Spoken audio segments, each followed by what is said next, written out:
바울의 사역을 이렇게 보게 되면 여러 번 길이 막혀요. 여러 번 길이 막힙니다. 그래서 사실은 유럽에 복음이 전해지게 되는 동기가 바울은 비두니아로, 아시아거든요. 선교 계획을 다 세워놓은 거예요. 이제 비두니아로 가야 되겠다 세워놨는데 하나님께서 비두니아로 가는 길을 자꾸 막으시는 거예요. 왜 하나님께서 이 비두니아로 가는 길을 막으시는가? 꿈에 마게도냐에서 자기를 부르는 거예요. 우리를 구원하라 이러는 거예요. 그래서 유럽으로 복음이 넘어가게 돼요. 그러니까 여러 번 길이 막히죠. 참 어떻게 보면은 사역 자체가 항상 다 막혀 있는 길이다 이렇게 보면 됩니다. 이와 같이로 로마에 그렇게 가고 싶어 했죠. 바울은 당시 바울 시대의 로마라고 하는 곳은 세상의 중심이라고 생각을 했어요. 그 로마에는 12거리가 있습니다. 12거리. 그래서 로마를 중심으로 전 세계가 이제 전 세계는 로마. 그래서 한때에 모든 길은 로마로 통한다 이런 말이 왜 나왔냐면은 로마의 한 중앙에서부터 12길이 나눠지는 거예요. 이게 전 세계로 뻗어가는 길을 상징했던 거예요. 상징했던 것입니다. 그래서 유럽은 좀 그런 게 있죠. 로마 뭐 이탈리아니까요. 이탈리아. 한때는 또 이탈리아가 그렇죠. 유럽을 다 지배를 하고 있었으니까요. 그러면서 이제 프랑스도 가서 보게 되면은 개선문이라고 그랬잖아요. 전쟁의 승리라고 나면 이제 승리의 문, 그 문을 이제 군인들이 말을 타고 쫙 통과하는 개선문. 우리나라는 비슷한 문이 하나 있긴 하죠. 독립문 이렇게 있는데 개선문. 그 개선문을 중심으로 해서 프랑스도 12거리는 아닌 것 같고요. 12거리는 아닌 것도 쭉 그러니까 프랑스 시작이 개선문에서부터 시작이 되는 것 같아요. 그래서 거기에서 모든 길이 쫙 이제 퍼져나가는 것이 바로 그런 어떤 유럽 사람들의 세계를 지배하고 싶은 그런 어떤 사상, 의식들이 담겨져 있지 않냐 이렇게 생각이 되는데 바울 사도가 이제 이렇게 활동하던 때에는 로마였죠. 로마. 그러니까 로마에서 복음을 전하기 때문에 이 복음이 전 세계로 퍼진다고 생각을 했던 거예요. 그래서 바울 사도는 로마에 엄청난 공을 들였어요, 사실은. 그래서 로마에다가 복음을 전해놓으면은 전 세계인들이 로마로 모이고 로마에서 흩어지니까 이 복음이 전 세계로 퍼져나갈 것이다. 그래서 이렇게 로마를 가고 싶어 한 거예요. 뭐 로마가 큰 도시이기 때문에 가고 싶어 하는 게 아니고 이 복음이 바울 사도의 꿈은요. 전 세계의 복음을 전하는 그러니까 엄청난 그런 꿈과 비전을 가지고 있었던 사람이 바울이라고 할 수 있죠. 이렇게 로마를 가려고 하는데 여러 번 길이 막혔다는 거예요. 여러 번 길이. 그래서 오늘 본문 말씀 13절 한번 같이 읽겠습니다. 시작. 형제들아 내가 여러 번 너희에게 가고자 한 것을 너희가 모르기를 원하지 아니하노니 이는 너희 중에서도 다른 이방인 중에서와 같이 열매를 맺게 하려 함이로되 지금까지 길이 막혔다. 사실 바울은 로마에서 사역을 거의 못했다고 봐야죠. 그리고 로마서를 통해서 로마인들에게 복음을 일전한 그러니까 로마서를 보게 되면은 바울이 로마에 얼마나 가고 싶었는가를 이 로마서를 보면 알게 돼요. 그래서 자기가 가지고 있는 복음의 모든 것을 이 로마서에 싹 담았어요. 이 복음을 로마에게 전해야 된다고 생각했던 거예요. 로마에다가 이 복음을 전해놓으면 이 복음은 전 세계로 퍼져나갈 것이다. 이런 확신을 가지고 있었던 것 같아요. 그래서 뭐 갈라디아서도 있고 에베소도 있고 빌립보도 있고 데살로니가 많은 교회들이 있거든요. 바울 사도가 직접 가서 고생해서 세워놓은 고린도 교회도 있고 많은 교회들이 있지만은 복음의 진수를 이렇게 정말 이 로마서가 복음을 집대성한 거거든요, 실제로. 그래서 바울의 모든 복음의 사상이 로마서에 싹 담겨져 있는 거예요. 그래서 로마서만 풀으면 되는 거예요. 사도들의 그 복음은, 예수님의 복음은 복음서에 있는 것이고, 그런 정도로. 이렇게 보면 얼마나 바울 안에 로마라고 하는 이 꿈과 비전이 정말 뭐라고 표현할까요? 정말 여기에 꽉 차 있었던 것 같아요. 그러니까 여러 번 가려고 했더니 여러 번 로마로 가려고 하는데 한 번도 못 가는 거예요. 길이 막히는 거예요. 길이 막히는 거예요. 마지막으로 사실은 로마에 바울이 가긴 가요. 어떻게 가냐면, 그렇죠, 죄인의 몸으로 묶여서 로마 감옥에서 바울이 죽습니다, 실제로는. 그러니까 로마를 가긴 갔는데 어디로 갔냐? 감옥에 갔어요.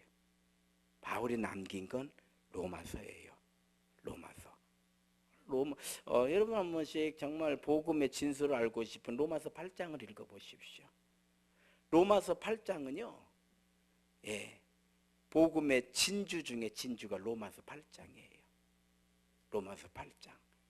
로마서 이렇게 읽어보면, 조금만 우리가 믿음을 가지고 로마서를 읽어보면, 대단하다. 그래서 세계대 철학 세계 인물 대사전, 철학 대사전 이렇게 보게 되면은 바울이 나옵니다. 바울, 소크라테스, 플라톤, 아리스토텔레스, 공자, 이런 사람들이 다 이렇게 세계 인물 대사전, 철학 대사전에 이 사람들의 이름이 나오고, 플라톤 그러면은 소크라테스 사상을 집대성한 사람, 또 아리스토텔레스 역시 마찬가지죠. 그 맹자, 순자, 이런 사람들을 보게 되면 공자의 사상을 집대성한 사람 이렇게 나와요. 그 제자. 그러니까 공자의 수제자가 누구냐? 맹자라고 봐야 되겠죠. 소크라테스의 수제자가 누구냐? 당연히 플라톤, 아리스토텔레스 이런 사람들이라고 보는 거거든요. 다 스승이 있어요. 그러니까 그렇죠. 석가모니, 예수, 공자, 소크라테스, 이게 4대 성인이라고 하는 거예요. 4대 성인의 제자들이 다 있거든요. 그럼 예수님의 제자는 누구일까? 예수님의 사상을 집대성한 사람은 누구일까요? 거기에는 바울이라고 나와요. 세계 철학 대사전 인명대. 예수님의 사상을 집대성한 사람은 베드로가 아니에요. 베드로는 예수님의 수제자예요. 예루살렘 교회의 지도자였죠. 초대교회의 지도자 베드로예요. 그럼 예수님의 사상을 집대성한 사람은 누구냐? 바울이에요. 그게 뭐냐? 로마서예요. 로마서. 자, 이 얘기를 하려고 하는 게 아니고, 바울의 마음에 정말 이렇게 로마에 대한 꿈과 어떤 그의 포부가 이렇게 크게 담겨져 있는데 길이 막혔어요. 여러 번 길이 막혔도다. 우리가 생각할 때 바울 사도는 기도도 많이 하고 믿음도 탁월하고 열정도 대단하고, 무엇보다도 예수님이 직접 부르셨잖아요. 다마스커스로 가고 있는 그 사울이죠. 당시에 사울을 부르시잖아요. 예수님께서 사울아 사울아 내가 어찌하여 나를 핍박하느냐. 네 시오니까 나는 내가 핍박하는 예수니라. 눈이 멀잖아요. 눈이 보이지 않는 거예요. 아나니에게 가서 안수 기도를 받으라. 아나니아가 형제 사울아 이렇게 기도를 해주는 거예요. 아나니아는 성령께서 아나니아에게 사울이 온다고 일러주시죠. 그를 위해 기도해라. 내가 쓸 그릇이니라 그러거든요. 그랬을 때 아나니아는 너무너무 기도해 주기가 싫었던 거예요. 예수님의 제자들은 사울이라고 하는 이름만 들어도 치가 떨리는 거예요. 스데반이 돌로 맞아 죽을 때 그걸 주도했던 사람이 사울이에요. 물론 예수님 십자가에 달리는 걸 주도한 사람 가운데 그 대제사장들이 이렇게 있지만 거기에 적극적으로 나선 사람은 사울이었죠. 그리고 예수님을 만나는 그 다마스커스도 예수님의 복음을 예수가 그리스도라고 전하는 그 디아스포라들, 흩어진 그 유대인들을 잡겠다고 대제사장에게 공문을 받아가지고 가는 길이었거든요. 그러니까 사울이 나타난다 하면 예수님의 제자들은 다 피해버려야 돼요. 그렇지 않으면 다 죽는 거예요. 이런 사울에게 하나님은 아나니아에게 이 사울을 위해서 기도해 주라는 거예요. 아나니아는 못 온다고 그래요. 못 온다고 그래요. 성경에 보게 되면 못합니다 그랬을 때에 나의 쓸 그릇이니라 그래요. 그랬을 때 아나니아가 사울이 이제 앞을 못 본 채 사람들의 부축을 받아서 오는 거죠.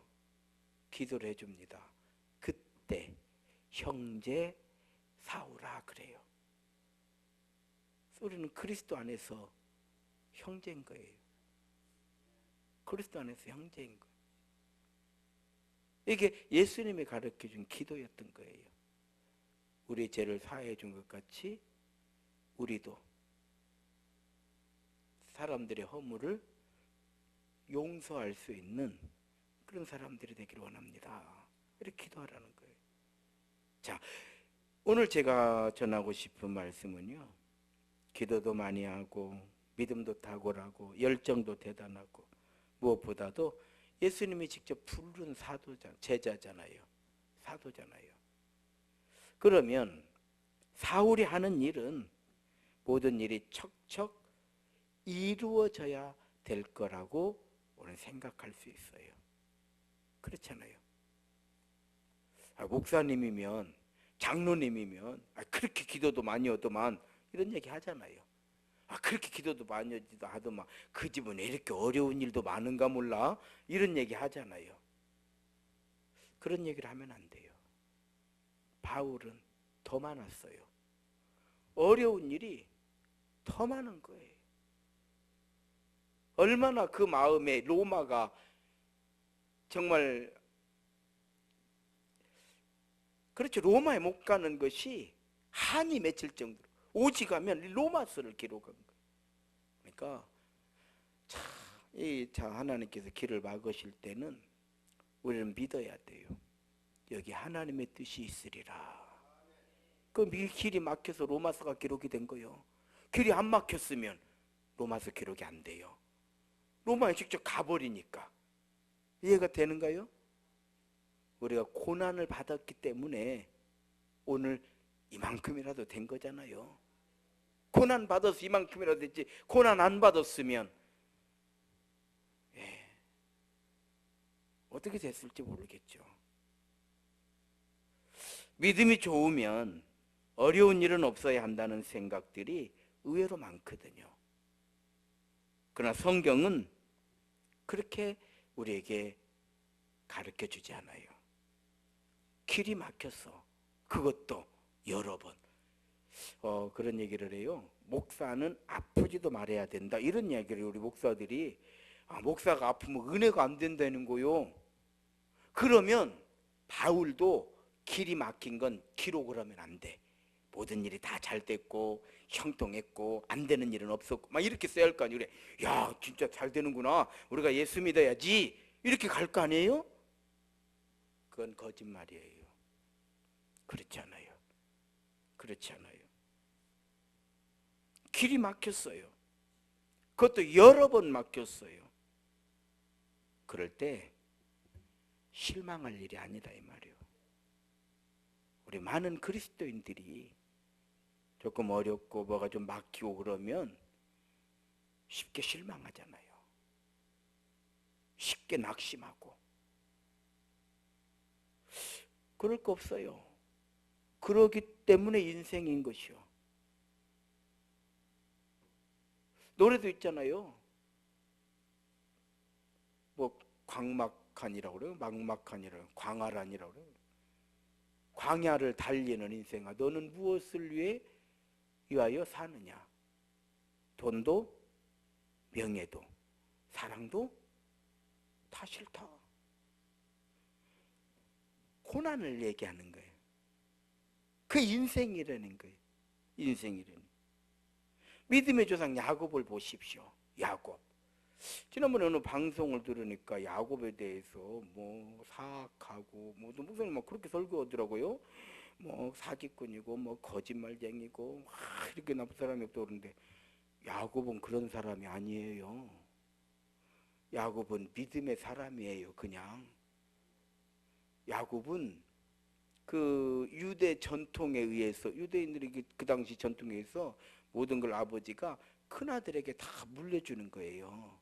재산 말고 사상을, 신앙을. 야곱은 자기가 그 믿음을 받고 싶었던 사람이에요. 실제로 야곱은 아버지한테 받은 재산 하나도 없어요. 그렇잖아요. 아버지 재산을 달라고 한 적도 없어요. 성경이 보게 되면. 그는 장자의 명분을 얻고 싶었던. 왜 장자의 명분을 얻고 싶었느냐? 믿음의 복을 주니까. 믿음의 복을 받으려는데 외삼촌 라반의 집에서 20년을 이런 거에 대해서 야곱이 그러죠. 내가 삼촌 집에서 어떻게 일을 했는지를 삼촌이 아신다. 정말 뭐라고 말할까요? 목숨을 아끼지 않고 위험한 일이든 어려운 일이든 그것이 무엇이든 물불 가리지 않고 일을 한 사람이 야곱이었던 거예요. 오죽하면 양의 색깔을 나누는 거예요. 라반이 자기를 여러 번 속이니까 그러면 흰 양은 내 삼촌 거, 알록달록한 색깔 있는 양은 정확히 구분이 돼버리잖아요. 그러니까 흰 양은 다 그냥 삼촌한테 줘버리면 돼. 자기는 색깔 있는 것만 가지고 그냥 싸울 일이 없어. 얼마나 지혜롭냐 이 말이요. 이건 욕심이 아니에요. 다만 한 가지 지혜롭게 뭐 이렇게 그 양들이 교미할 때에 알록달록한 뭐 그런 거 보였다고 해서 알록달록한 새끼가 나오는 거 아니에요. 뭔 얘기인지 알아요? 그 우리가 무슨 뭐 자녀들 그 얼굴 하얗게 날라오면 뭐 흰색만 쳐다보고 있으면 뭐 얼굴 하얗게 나옵니까? 그렇게 되는 거야. 그런 마음으로 기도했다는 거요. 하나님 나에게 복을 주십시오. 이렇게. 그러는 흰 양이 나오면 양이 뭔 새끼 날지 어떻게 알아 야곱이. 이해가 되는가요?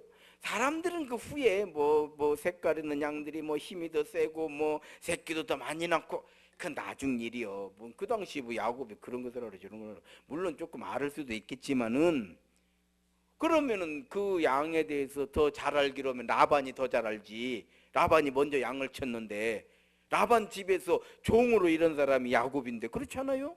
그러면 여기 라반이 야 너 무슨 소리냐? 네가 흰 양 가져라. 내가 알록달록한 거 갖겠다. 이러면 되는 거 아니에요. 그렇지 않아요. 야곱은요 그런 사람이 아니에요. 사기꾼이다. 뭐 속였다. 뭘 속여 속이기는. 내가 봤을 때는 뭐 속인 것도 없더구만. 막 그렇게 설교를 하더라고. 나 깜짝 놀라버렸어요. 나는 그래서 방송 설교를 안 해요. 왜 어문 소리 한 번씩 하거든요. 나도. 그럼 우리끼리만 듣고 잊어먹어버려야지. 그지 그냥 천파 타고 다 나가버려갖고 그냥 전주에 다 우세 떨 일이 뭐가 있어. 그렇지 않아요. 그런 야곱이 뭐라 그래요? 130년 나그네 인생 험악한 세월을 살았습니다. 그래요. 더 중요한 것은 그래도 지금 살아있다라는 거예요. 무엇으로? 믿음으로. 이 험악한 세월이라는 무슨 뜻이에요? 하나님 도우심이 없었으면 살 수 없었다라는 뜻이에요. 이해가 돼요? 야곱이 험악한 세월을 살았습니다. 이게 무슨 얘기예요? 정말 하나님이 나를 도와주지 아니하셨으면 살 수가 없어. 그렇잖아요. 요셉의 이야기도 하나님의 은혜 아니면 어떻게 이런 일이 일어날 수 있어요? 어떻게 야곱이 그 아들, 죽은 아들 요셉을 어떻게 만나겠냐고. 바로 앞에 섰을 때 130년 나그네 인생 험악한 세월을 살았다. 아들 잃어버리고 참 그렇죠. 야곱이 요셉 잃어버리고 어떻게 살았겠어요? 요셉을 낳던 라헬도 죽어버렸지, 요셉도 없어져 버렸지. 참 험악한 세월인 거죠, 말년에. 그럼에도 불구하고 그가 바로 앞에 설 수 있었던 것은 하나님의 도우심이 아니었으면 우리는 살 수 없었다, 이런 고백이기도 한 거거든요. 그래서 길이 막혔을 때 그렇죠, 우리는 더더욱 믿음이 필요한 거예요. 우리는 더더욱 예수 그 이름이 필요한 거다, 이 말이에요. 그래서 예수님께서 비유를 들어주셨잖아요. 믿음은 어디에 세우라고요? 반석 위에. 반석에 세우라는 말씀이 무슨 뜻이요? 반석에 세워놓지 않으면 비가 오고 바람 불고 홍수가 나면은 다 무너져 버려. 자, 바울 사도의 믿음이 반석에 세워지지 않았으면 길이 막혔을 때 어떻게 됐겠어요? 그럼 나도 묻어줘. 뭐 내가 이렇게 하려고 하는데 하나님 이렇게 자꾸 길을 막으시면은 내가 뭔 죄줄 옵니까? 이렇게 될 거 아니요. 이해가 되시는가요? 비도 내리고 큰 바람도 불고 홍수도 있고, 이게 무슨 얘기예요? 비, 바람, 홍수, 이게 무슨 얘기예요? 인생의 환란 풍파 속에서 우리는 결국 무엇으로 승리하냐 이 말이요? 믿음이다 이 말이요. 그래서 반석에 세워야 된다 이 말이요. 차에 쓰고 수고하고 그냥 잘하는 것 같은데 반석에 믿음이 안 세워져 가지고 옆에서 보면은 내 믿음은 내가 못 봐도 다른 사람 믿음은 보이잖아요. 그래 안 그래요? 내 얼굴에 뭐 묻은 건 안 보이지만 다른 사람의 얼굴에 묻은 건 보이잖아. 똑같은 거예요. 다른 사람 믿음은 보이는 거예요. 안타깝잖아요. 내가 그 사람을 보면서 안타까울 때 그 사람은 나보고 안타까워하거든요. 이해가 되는가요? 반석에 세워야 돼요. 반석에. 우리가 이 믿음 가지고 있기에 결국 하나님은 우리 하나님 되시는 것이고 나의 하나님 되시는 것이고 강하시고 능력의 하나님, 하나님의 오른팔이 나를 지켜주시는 거예요. 이게 반석 위에요. 반석 위에. 교회를 보십시오. 이 땅에 세워진 우리 세임교회만 그런 게 아니에요. 이 땅에 세워진 모든 교회는 공통적으로 환난과 풍파 가운데 승리해서 세워지는 교회들이에요. 우리 인생 다 마찬가지예요. 다 어떤 사람도 이야기하면 내가 살아온 세상 이야기 책을 12권을 매도 부족하다는 얘기는 모든 인생의 공통점이거든요. 교회 마찬가지예요. 우리 교회만, 다만 우리는 우리 교회 이야기를 하는 것이지, 그렇잖아요. 남의 교회 이야기하는 것도 그것도 이상하잖아요. 어느 교회는 진짜 어려웠는데 이거 참 이게 말이 안 되는. 그래서 우리는 우리 교회 이야기를 하는 거예요. 뭔 얘기인지 아시겠어요? 인생 얘기하려면 내 인생을 놓고 인생을 얘기를 해야지. 내가 내 친구 인생을 보니까 이게 설득이 안 되는 거예요. 그래서 우리 교회 이야기를 하는 것이지 우리 교회만 특별하다라는 그런 이야기가 아니에요. 뭔 얘기인지 아시겠는가요? 우리 교회를 보게 되면은요, 환난과 풍파 가운데서 반석에 세워진 믿음 하나 가지고 교회가 세워지는 거예요. 그래서 사람에 의한 것도 아니고 사람으로 인한 것도 아니고 사람의 뜻대로가 아니라 끝내는 우리를 쓰셔서 역사하시는 하나님의 은혜다 이 말이에요. 그 얘기를 하는 거예요. 바울 사도도 보래요. 나의 나된 것은 내가 아는 것이다. 하나님의 은혜로다. 사실 제자들은 참 연약했죠. 하나님께서요, 왜 이스라엘을 부르느냐? 가장 연약하니까 불렀다고 그랬어요. 가장 연약하고 가장 부족해서 내가 너희를 택한 것이다 이랬거든요. 예수님의 12 제자는요, 연약하니까 예수님이 부르신 거죠. 아시겠어요?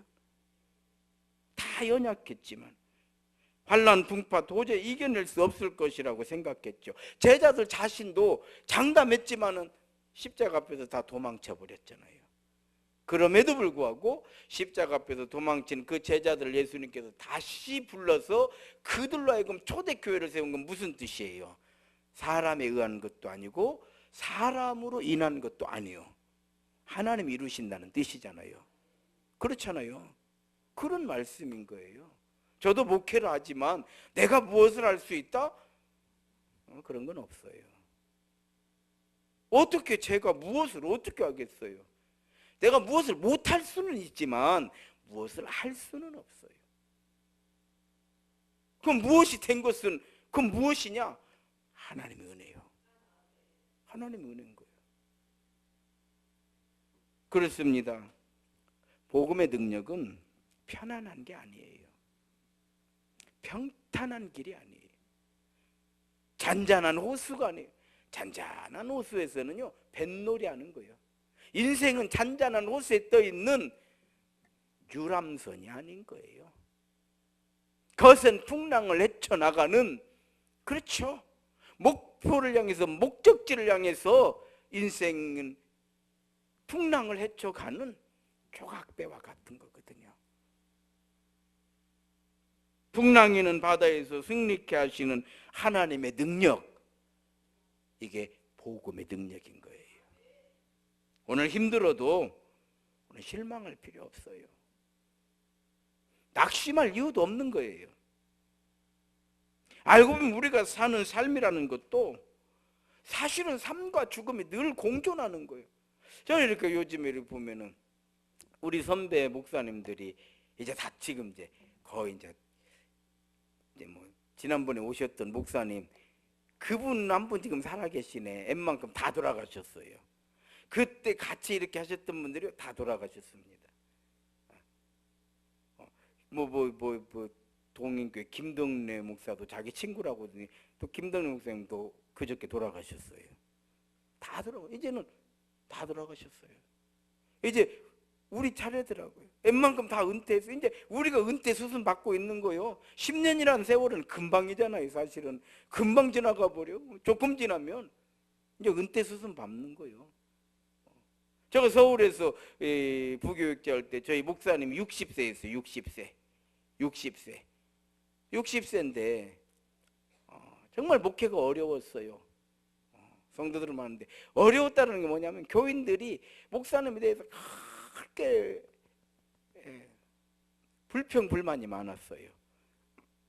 그 사람들이 이제 저희한테도 뭐 이런 얘기 저런 얘기를 하고 그러는데 10년을 어떻게 기다리냐 이 얘기를 하더라고. 그 당시에 그 얘기를 하는 거예요. 이제 우리 목사님이 60인데 10년을 어떻게 기다리냐 이런 얘기를 하는 걸 들었어요. 근데 저가 이제 그 나이가 된 거예요 지금. 여러분 10년을 어떻게 기다릴라요? 얼마 전에 그 당시에 이제 안수 집사님하고 통화를 했어요. 장로님이 되셨더라고요. 벌써 그분들이 80세예요. 은퇴하고도 10년이 넘어 지나버렸어. 목사님은 돌아가셨어. 언제 하냐 했지만 하나님 나라 가셔버렸다니까요. 돌아가셨어요.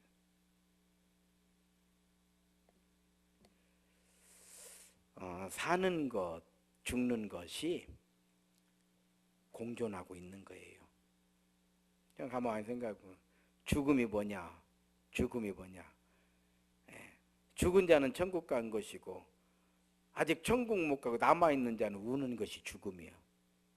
그렇지 않아요? 죽은 자는 천국 가는 것이고 남아있는 자가 슬픈 것이 죽음인 것이요. 별거 있어요? 한번 이제 주변을 둘러보십시오. 우리는 살겠다고 몸부림치지만 남는 건 믿음밖에 없는 거예요. 남는 건 예수의 이름밖에 없는 거예요. 지나고 보면 다 일장춘몽이야. 우리는 우리의 사상, 우리의 사고, 우리의 가치관, 우리의 문화, 우리의 정서, 우리의 습관 이런 것 때문에 그거 붙잡고 막 늘어지고 뭐 이러면 안 된다 다 하지만 지나고 보면 다 부질없는 일이요. 다 부질없는 일. 그래서 60이 되면 이순이라고 하는 거예요. 이순, 귀자. 무슨 얘기하면 귀가 순해져. 전에는 50살까지 너 그런 생각하면 안 돼. 뭐 이렇게라 저렇게 했는데 60살 되고 보면 이제부터는 웬만하면 네 말도 맞다. 큰아들이 와서 아버지 뭐 어쩌고 저쩌고 그냥 뭐 동생이 어쩌고 그래 듣고 보니까 네 말이 맞다. 동생이 와가지고 형 때문에 뭐 어쩌고 네 말도 일리가 있다. 다 맞아. 귀가 순해진 거예요. 부질없는 거예요. 부질없는 거예요. 우리는 그걸 늦게 깨달는 것이 인생의 고난이에요. 고통이에요.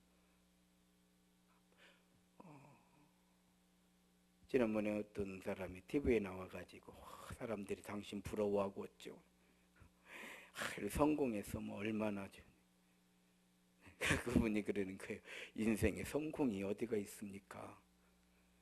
인생의 성공이 뭐죠? 여러분 한번 생각해 보세요. 성공이 뭐요? 돈 버는 거요? 건강한 거요? 명예 찾는 거요? 살아있는 게 성공인 거예요. 우리 그리스도인들은 죽으면 대성공이에요. 천국은 어떻게 가는 거예요? 믿음으로 죽어야 가. 천국 가고 싶으면 어떻게 하면 돼? 죽으면 돼. 믿음 가지고 죽어요. 그래 예수님은 우리에게요 하나님 나라 소망을 주. 만약에 이 세상에 소망만 줬으면 결국은 우리에게 남는 게 뭐겠어요? 저는 그런 생각을 해보는 거예요. 이 세상의 소망을 우리에게 잔뜩 주셨으면 젊었을 때는 막 너무 예수님 좋을 거요. 예수 믿어갖고 막 내가 이런 것도 받고 저런 것도 받고 이런 꿈도 꾸고 지나고 보면 다 부질없는 것인데 예수님은요 인생에 복을 주시되 우리에게 복을 주셨어요. 인생에 복을 주시되 하나님 나라의 소망을 주신 거예요. 그래서 예수님이 최고인 거예요. 그렇잖아요. 우리가 이 세상 살면서도 우리 가정을 위해서 자녀들을 위해서 사업을 위해서 이 모양 저 모양 어떤 문제든지 수고하고 무거운 짐진 자들아 다 내게로 오라. 내가 너희를 쉬게 하리라. 내 이름으로 기도해라. 예수님 얼마나 좋냐 이 말이에요. 그런데 해가지고 젊었을 때는 막 그냥 잘 나가고 한번 살았다고 가정을 해보세요. 나이 들면 그때는 어떻게 할 거냐 이 말이에요. 헛되고 헛되며 헛되고 헛되니 모든 것이 헛되도 솔로몬의 고백이요. 내가 이 세상 사람들이 누리는 것을 다 누려보았고 예수님께서도 비유로 솔로몬이 입은 옷이 입꽃 하나만 못하다고 했으니 인간이 누렸던 그 엄청난 것이 알고 보면 아름다움은 꽃에 비하면 아무것도 아닌 것이고 그렇잖아요. 입꽃 하나만 못하니라. 우리가 추구했던 그런 것들이 지나고 보면 일장춘몽이요. 남과 일몽이요. 교회도 그렇더라. 교회도 막. 저는 이제 목사잖아요. 이제 우리 선배 목사로 막 광주에서도 막 200억 교회 막 지어놓고 그 교회를 가는가. 아이고 연 건평이 7,000평이요. 예. 교회가 7,000평인 거예요. 이제 250억을 들여서 광주에다가 우리 교회에서 부흥 집회했잖아요. 그 백주성 목사님. 예. 그래서 은행이 기도한다고 자기 교회 부도나지 말라고. 우리 교회는 은행이 기도요. 은행 빚만 200억인가 되니까 은행이 기도 그 무너지면 은행 무너지는 거예요. 그래서 은행이 기도한다고 그때 부흥 집회 때 지금 요즘도 가끔 뭐 늘 전화 와요. 저한테 전화 와가지고 한 번씩 전화 와 저한테 와가지고 뭐 한 번씩 만나면 그 교회를 한번 자기 교회 한번 가자고 해가지고 가가지고 들어보는데 예배당 얼마나 큰 예배당이에요. 방송국이나 마찬가지예요. 카메라 방송국 카메라 기증기 있죠? 쫙 다니면서 그걸로 촬영하고 있어. 아이고 없는 게 어디로 가면요 나오도 못해요. 얼마나 교회가 큰지. 곧 은퇴요. 그냥 하나님 나라 소망 아니면 아무것도 아닌 거예요. 아무것도 아닌 거예요. 성공이 어디가 있어? 성공이 오직 예수 그 이름, 오직 믿음, 오직 말씀, 오직 은혜. 이거밖에 없는 거예요.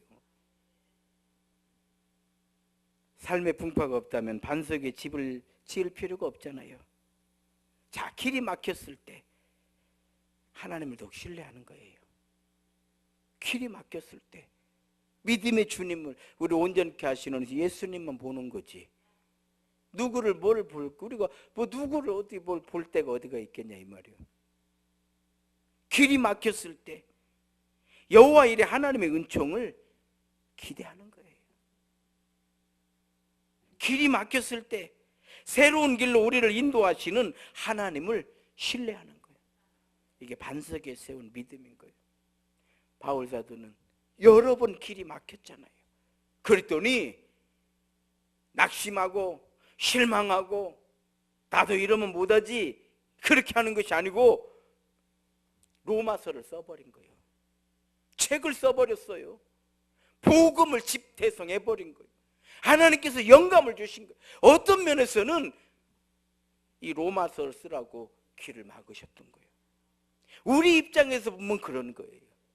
로마로 가버렸으면 로마서는 안 나오는 거예요. 로마서는 안 나오는 거예요.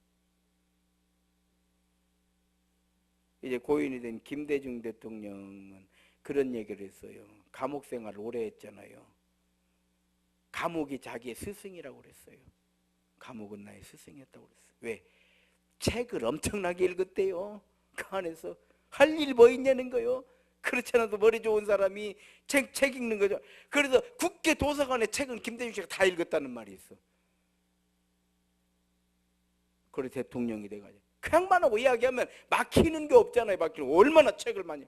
그래서 감옥은 나의 스승이라고 그랬어요. 감옥이 없었으면 어떻게 나라는 사람이 준비가 됐겠냐 이 말이에요. 여러 번 길이 막혔지만은 그런 것 때문에 실망하고 그런 것 때문에 낙심하고 우리는 그렇잖아요. 우리는 그냥 좋은 것만 그냥 포장하려고 그러니까 목사는 아프지도 말아야 되고 그냥 목사는 성질도 내면 안 되고 포장이에요. 포장. 성질 나는 이미 속에서 다 나버린 것을 뭐 포장하면 뭐디요. 이미 난 것이 안 난 거요. 그래 안 그래요? 생각을 바꿔야 돼요. 우리가 살려면 생각을 바꿔야 돼요. 이번에 지금 베트남에서 그 북미 그 회담을 지금 하고 있잖아요. 어제 TV에 보니까 뭐 도이오스인가 뭐 잠깐 그 베트남 말로 쇄신이라는 우리가 살려면 쇄신해야 된다. 도산 안창호 선생이 했던 도산 안창호 선생의 이야기가 베트남의 이야기래요. 나를 바꾸지 않으면 안 된다. 이런 이야기. 나부터 쇄신해. 거기는 베트남의 정치권부터 쇄신이 됐답니다. 우리는 다 바꿔야 된다. 왜 쇄신이라고 하는 말이 나왔느냐? 100만 명이 굶어 죽었대요. 공산주의를 하면서 100만 명이 굶어 죽는 이 참담한 상황을 보면서 우리가 살기 위해서는 쇄신하지 않으면 우리는 다 죽는다. 공산당이 변한 거요. 공산당이. 와, 베트남 그 쇄신 가운데 하나가 뭐냐? 어제의 원수가 오늘의 친구다. 그래서요, 그 베트남의 영웅은 호치민이거든요. 호치민. 30년 전쟁을 이끌었던 사람, 공산주의 승리가 호치민입니다. 그래서 베트남에서 호치민이에요. 이 사람이 죽으면서 한 유언이 뭔지 아세요? 대한민국을 미워하지 말라는 것이에요. 미워하지 마라. 그들도 우리같이 약하기 때문에 전쟁에 참여한 거다. 그래서요, 우리가 지금 다낭 놀러 많이 가잖아요. 다낭, 베트남은 다낭 많이 가잖아요. 다낭은요, 우리나라 맹호 부대가 가서 싸운 데가 다낭이에요. 다낭 사람들은요, 한국 사람 치가 떨리는 거예요. 왜? 얼마나 많이 죽었는지.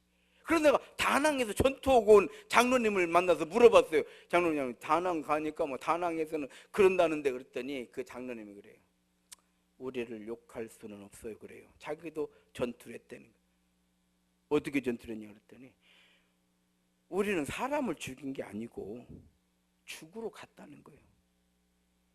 전쟁이라고 하는 건 죽냐 사냐의 문제지, 뭐 우리는 힘이 있어서 죽이고 그 사람들은 힘이 없어서 죽고 이런 게 아니라는 거예요. 수도 없이 죽었다는 거예요. 우리도 사냐 죽냐 이게 전쟁인 것이지. 그리고 어디 한국 군인을 왜 이렇게 무서워하느냐, 미군 애들은 그분 말로 그래요. 미군들은 트럭을 거꾸로 댄다네. 갈 때 왜 도망 나오려고 이렇게 후진으로 들어간대야. 가지고 여차 터지면 그냥 막 한국 사람은 그런 거 없대요. 그냥 앞으로 전진해서 가서 이제 사냐 죽냐 결판 나는 거래. 그게 다낭이에요. 그런데 작년인가요? 제가 다낭에 갔다 왔잖아요. 다낭은요 완전 한국이 돼버렸어요. 다낭의 관광객의 99%는 한국 사람이에요. 그리고 그 관광지마다요 한국 가요 아니면 듣지도 못해. 한국 노래들을 얼마나 잘하는지, 와, 난 거기 가서 한국 노래 다 들었어. 그 사람들이 뭐 이렇게 조그마한 카세트 하나 들어놓고 막 한국 노래를 그렇게 하는 거예요. 그러니까 사람들이 팁도 주고. 그게 뭐예요? 쇄신. 뭐 이래야 된다, 저래야 된다.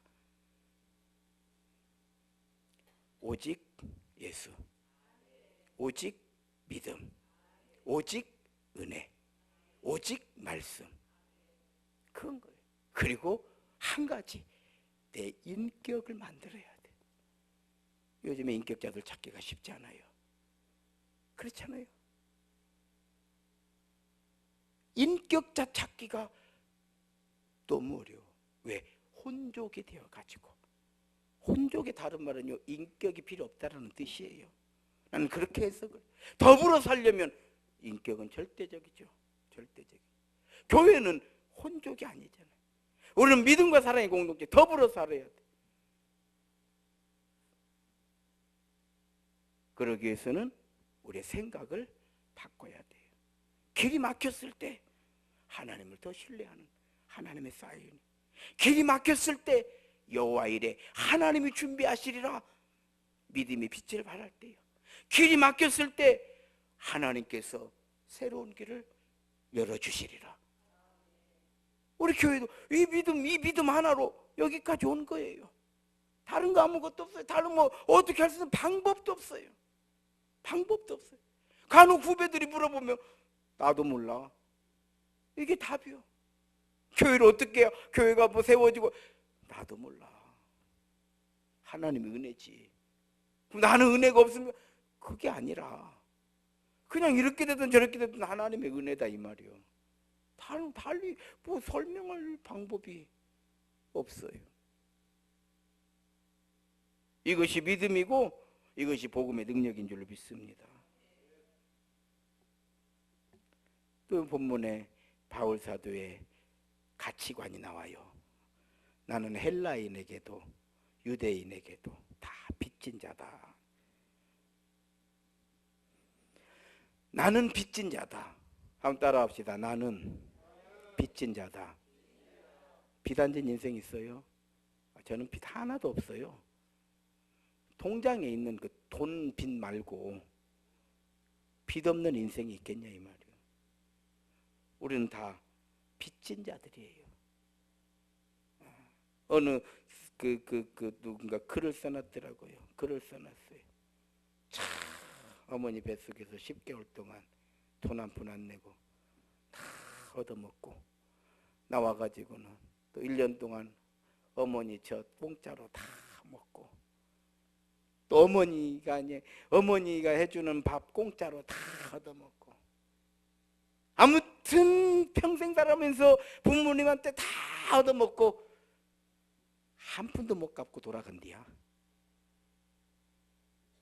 우리는 다 빚진 자인 거예요. 부모에게, 국가에게도 우리가 빚을 지는 거죠. 국가에게도 빚을 지는 거죠. 가족이 아니면 어떻게 우리가 서 있겠냐 이 말이요. 다 우리는 내가만 잘한 줄 알지만은 생각을 바꿔야 돼요. 우리는 빚진 자요. 동료들에게, 교회에. 더 중요한 건 십자가 사랑에 빚진 자들이잖아요.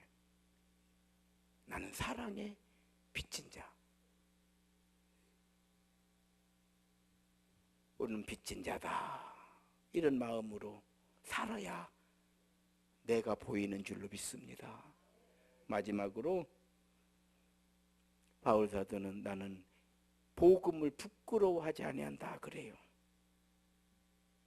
멸시천대 십자가 부끄럽지 않다는 거예요.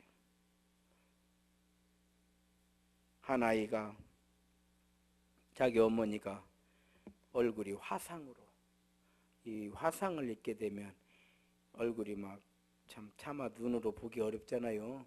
화상을 입게 되면 어머니 얼굴이 화상을 입은 거예요. 학교 다닐 때 행여라도 어머니가 올까 봐서 친구들 앞에 자기 어머니 얼굴을 안 보여주려고 다 우리 어머니는 왜 저렇게 생겼대, 우리 어머니 왜 저렇게 생겼대, 엄마 창피해, 엄마 좀 학교에 오지 마, 엄마 나 친구들하고 갈 때 아는 체 하지 마. 어머니가 아무 소리 안 하는 거예요. 알았다 알았다 알았다 알았다 이렇게만 하시는 거예요. 그런데 어느 날 사연을 알게 된 거예요. 집에 불이 난 거예요. 집에 불이 나. 그런데 그 어린 딸이 집 안에 있는 거예요. 불길에 누가 들어가냐고. 그 엄마가 들어간 거예요. 그 아기를 데리고 나오다가 얼굴에 화상을 입었다라고 하는 것을 딸이 알게 된 거예요. 그 뒤로 난 우리 엄마 얼굴이 부끄럽지 않다. 친구들에게 너네 엄마 같으면 불길에 들어갔겠냐? 우리 어머니는 불 속에서 나를 구해주신 우리 어머니다. 우리 어머니 얼굴은 불길에서 나를 구해준 증거다 이 말이에요.